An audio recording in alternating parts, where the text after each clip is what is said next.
You would have thought, after years of YouTube and many videos on this subject, that the answer would be at your fingertips. My fellow Englishman Warren Hewitt of Produce Like a Pro has done a very extensive and detailed video about this, and your man Wavy Wayne has applied his unique style in answering this question, and I'd certainly recommend going and checking that video out, obviously after you've watched this one. And there are countless others that have covered this subject. Yet I'm still being asked the same question. And to be honest, in my opinion, it's a question that shouldn't really be asked. But I will try and give a definitive answer in less than 10 minutes.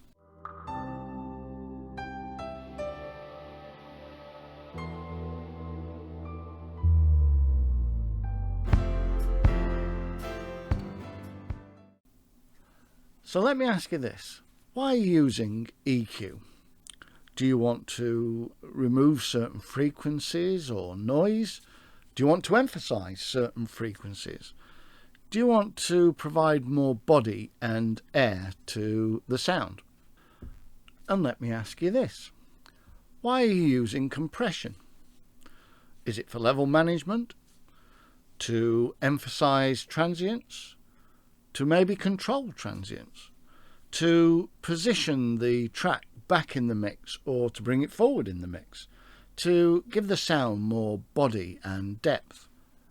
And let me ask you this. Are there any issues with the quality of the recorded track that you're dealing with? So for example, if it's a vocal track, does it need de-essing? Or does a drum track need gating? All these questions need to be thought about and addressed before, or more importantly, instead of asking this question. EQ before compression or EQ after compression? That old chestnut! So the short answer is the material should dictate what processes and in which order those processes are applied. And also the sound you're after could influence what EQ and compression is required and in which order. And to be honest, this philosophy should be extended to other questions like, what vocal chain do you use? Well, it depends on the genre and style of music. It depends on the quality of your vocalist. It depends on the quality of the recording of that vocalist. And it also depends ultimately on what sound you're looking for. So the questions should be this. Do I have a problem with a recorded track? What processing can I use to fix it? Or I want a particular sound, and what processing do I need to apply in order to achieve it? Therefore, my advice is this. You need to spend your time learning and understanding each process, what it does, how it does it, why it does it, and how it affects the sound. By mastering these skills, the chicken and egg question, i.e. EQ before compression or vice versa, kind of then answers itself.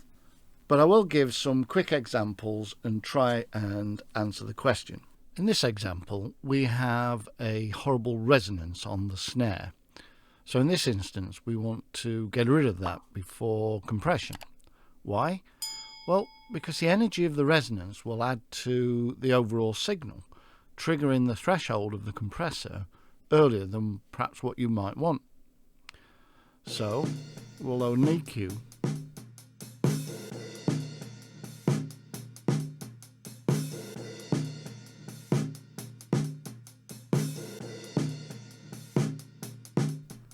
We'll sweep for the resonance.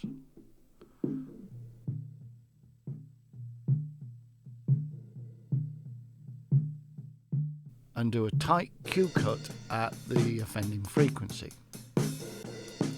Also, there is some low-end noise and rumble, so for the same reason, let's put a high-pass filter on.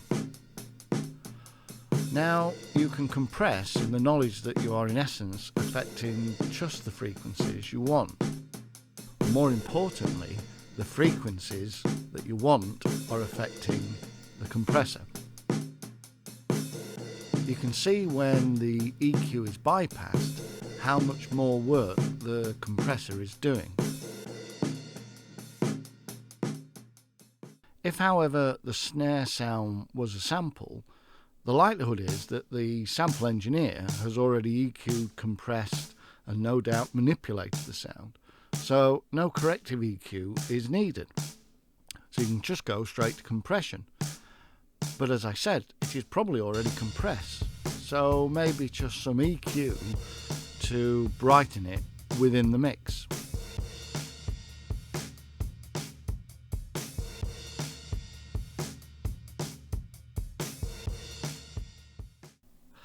Just as a side note here, I'm doing this in solo to give you a better chance of hearing the impact of the changes that I'm making.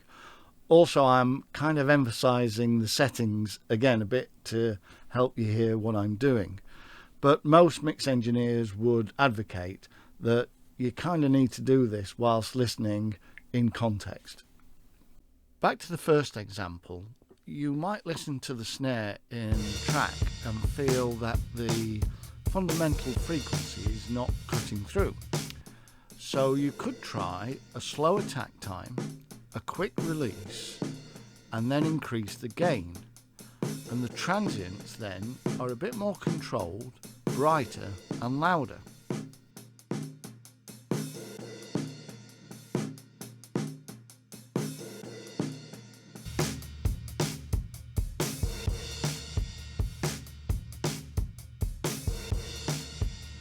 If, however, that still doesn't cut through, you could go and boost those frequencies post-compression.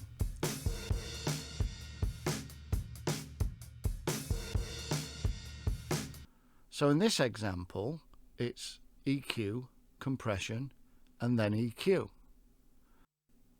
But you will probably have a drum bus which you've put some compression on to glue the drums together. But maybe then you want to pull out the cymbals a bit more, so you put some drum bus EQ on with, say, a 6K lift. So, hold on, now we're EQ'd, compressed, EQ'd, compressed, and EQ'd.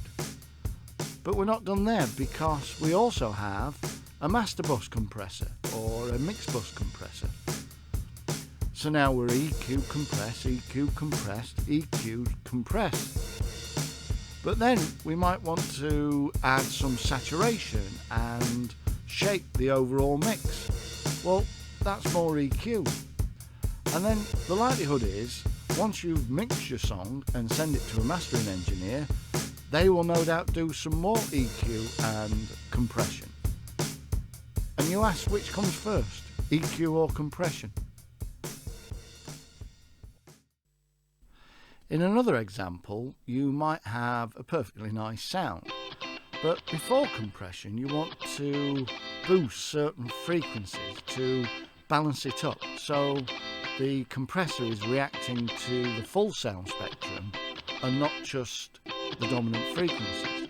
So in this case, you can boost EQ and then compress, giving a fuller sound. And finally, I'm guessing most of you have some form of dynamic EQ. For those that don't know, a dynamic EQ is like a compressor and an EQ in one, where you can either compress or expand at certain frequencies. So basically, broadly speaking, EQing and compressing simultaneously. In this example, boosting at about 2K, but controlling the stabs.